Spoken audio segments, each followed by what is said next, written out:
ప్రతి సంవత్సరం దీపావళిని ఎందుకు జరుపుకుంటాం? కేవలం దీపాలు వెలిగించి టపాసులు కాల్చుకోవడానికేనా? కాదు.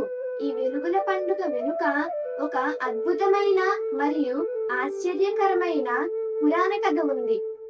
అదే నరకాసుడి వధ కథ. ఈ వధలో శ్రీకృష్ణుడు పక్క నుండి కూడా ఆ రాక్షసుడిని వధించింది కృష్ణుడు కాదు, ఆయన భార్య సత్యభామ.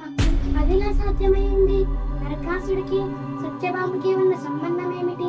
ఆ వివరాలు ఇప్పుడు అసలు నరకాసురుడు ఎవరు? పురాణాల ప్రకారం అతను భూదేవి మరియు శ్రీ మహావిష్ణువు అవతారమైన వారాహ స్వామికి జన్మించారు. అందుకే అతనికి భూదేవి పుత్రుడు అని పేరు.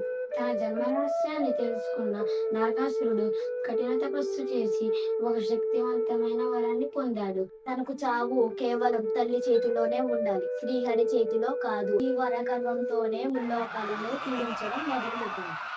నరకాసుడి పీడ భరించలేక దేవతలు శ్రీకృష్ణుని ఆశ్రయించారు. అయితే నరకాసుడికి ఉన్న వరం గురించి శ్రీకృష్ణుడికి తెలుసు. అందుకే ఆయన ఈ వలలో ఒక ప్రత్యేకమైన వ్యూహాన్ని అమలు చేశారు. ఆ వ్యూహమే సత్యభామ.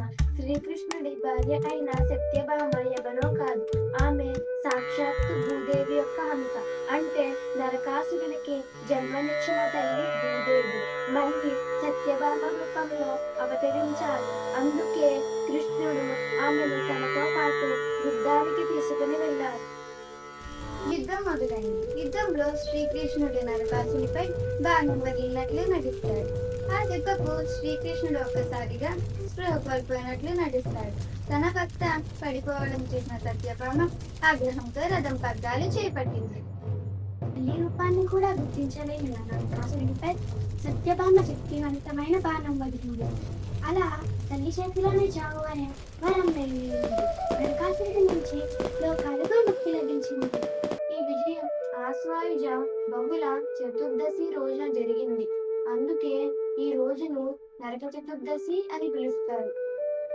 ఆ మరుసటి రోజు అంటే అమావాస్య నాడు ప్రజలందరూ ఈ చీకటిపై వెలుగు సాధించిన విజయాన్ని మనం దీపావళిగా జరుపుకుంటాం.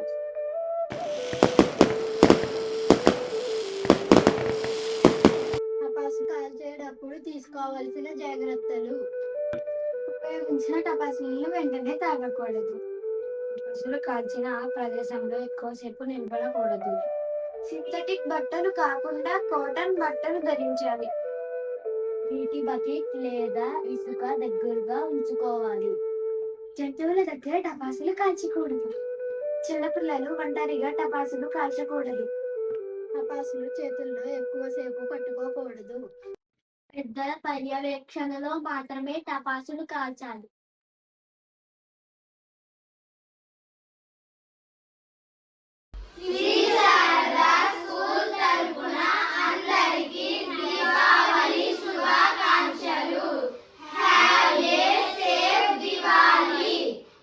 Please do subscribe our channel and thanks for watching our video.